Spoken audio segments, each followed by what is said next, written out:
खुलुमबाय, आं जनालि बर'। गोजोन फुंबिलिनि बयनिसिमबो गाहाम हामलायनायखौ जासिहरनाय थाबाय। आसा खालामो नोंथांमोनाबो मोजाङैनो दङ। दिनै 2023 मायथाइनि 7 अक्ट'बर। नोंथांमोननि थाखाय आं गोदान खौरां लानानै फैदों। अन्नानै नोंथांमोना खौरांखौ जोबजासे नायलांदो। सिलचरनिफ्राय गुवाहाटी फारसे फैनाय हरनि बासआव गोबांथार बिबांनि ड्राग्स हमनो हादों।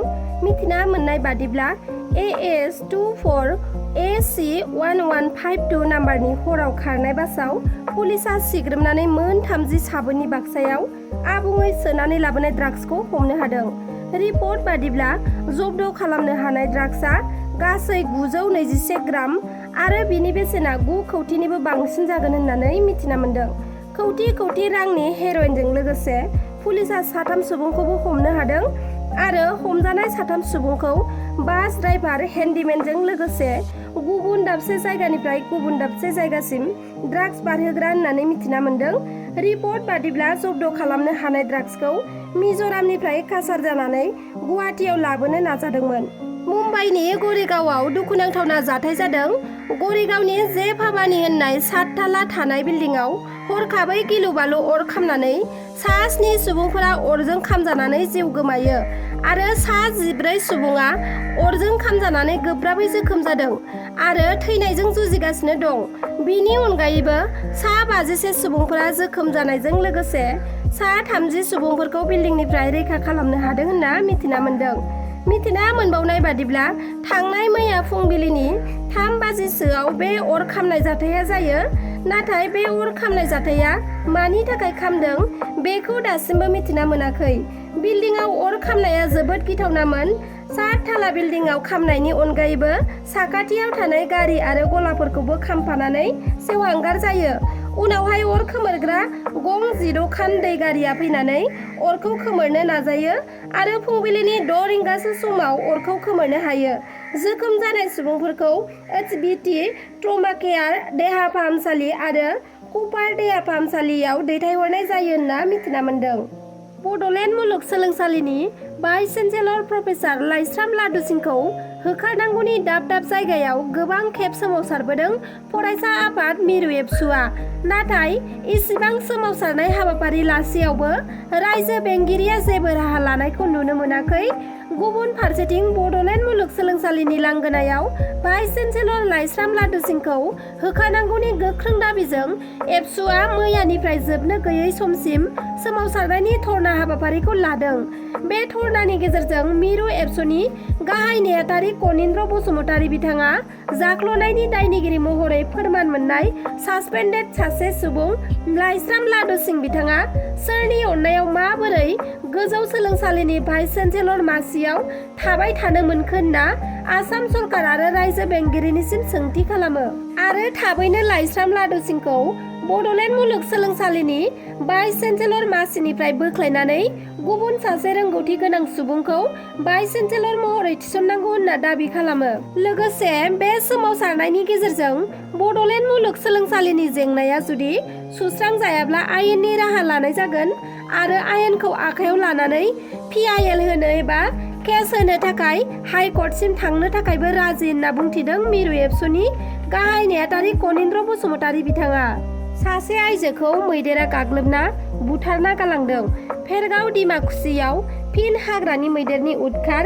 हाग्रानि मैदेरनि गाग्लोबनायजों थैनो गोनां जादों सन्जिता रसाइली मुंनि सासे आइजोआ। डिमाकुसिनि फलटराव हाग्रानिफ्राय फैनाय मैदेरा बुथारलांदों सन्जिता रसाइली मुंनि आइजोखौ। फोरमायथिनाय बादिब्ला फुंनि समाव हाग्रानि मैदेरा सन्जिता रसाइलीनि न'आव फैनानै गाग्लोबफैदोंमोन। न'आव गाग्लोबनायाव जिउखौ रैखा खालामनो थाखाय न'निफ्राय बायजोआव खारलांदोंमोन। बेयावनो मैदेरा बिथांखौ गाग्लोबदों आरो जायगायावनो थैनो गोनां जादों होननानै फोरमायथिदों। हाग्रानि मैदेरनि गाग्लोबनायजों न' बां थेर-बेथेर जानायनि अनगायैबो सन्जिता रसाइली बिथांनि जिउआ गोमाबाय। बेनि थाखायनो जाहाथे सरकारा अनसुंथाइ होयो, बेनिखायनो सरकारनिसिम खावलायहरदों न'खरनि सुबुंफोरा।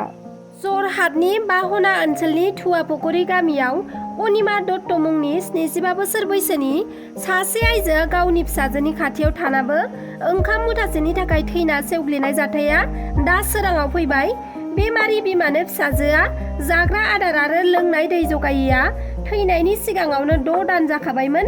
फिसाजो मामुनि दत्तजों थाफायोमोन थैनाय बिमाया, नाथाय बिमानो जाग्रा आदार होयिया 6 दान जाबायमोन। हटेलनिफ्राय जाग्रा आदारखौ थिखा खालामनाय जादोंमोन, नाथाय अन्थाइ बिखा फिसाजोआ हटेलनि बिगोमाखौ फन खालामना जाग्रा आदार होफैनायखौ बन्द खालामहोदोंमोन आरो हटेलनि मावग्रायाबो बादा होनायखाय अनिमा दत्तनो जाग्रा होफैनायखौ बन्द खालामदोंमोन, जायनि थाखाय जाग्रा आदार मोनजायैनि जाहोनाव अनिमा दत्तआ रानथाब फुथाब थैनो गोनां जादों। जाय फिसाजोखौ खर' गाज्रि जानायनि थाखाय बिमाखौ जोथोन लानो रोङियाव थैनो गोनां जादों होनना नखरनि फंबाया बुंदोंमोन, नाथाय बे बुंनाया बेसेबां सैथो दा मिथिना मोनबाय।